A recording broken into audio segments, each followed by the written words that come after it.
Big boss హౌస్లో 12th week nomination process మరోసారి హైలైట్గా నిలిచిపోయింది.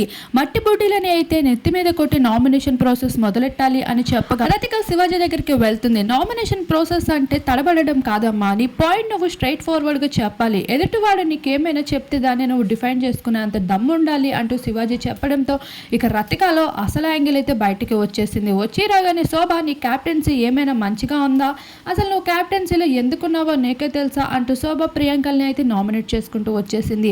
మరోవైపు అర్జున్ అంబటి సైతం అదే విధంగా శోభా శెట్టిని క్యాప్టెన్సీ అంటే ఏంటి, నువ్వు అసలు కిచెన్లో అయినా కనిపించావా, ఎంతసేపు విఐపి రూమ్లో ఉండడం తప్ప అంటూ శోభాని నామినేట్ చేయడంతో పాటు పల్లవి ప్రశాంత్, నువ్వు ఆటల్లో ఎంత సింగిల్గా ఆట ఆడుతున్నావో అలానే నువ్వు నామినేషన్ చేసే టైంలో కూడా నీ సింగిల్ డెసిజన్ని నువ్వు తీసుకోవాలి కదా, అంతేగాని శివన్న నీకు ఆటల్లో హెల్ప్ చేస్తున్నాడా, మరి ఎందుకు నామినేషన్లో అన్ని నిర్ణయాలు తనను అడుగుతున్నావు అంటూ ఫుల్గా ఫైర్ అవుతూ వచ్చేసాడు. ఇక పల్లవి ప్రశాంత్ కూడా నేను సింగిల్గా ఆట ఆడుతున్నానా లేదా అనేది ఆడియన్స్ చూస్తున్నారు అంటూ ఇచ్చి పడేయడం జరిగింది.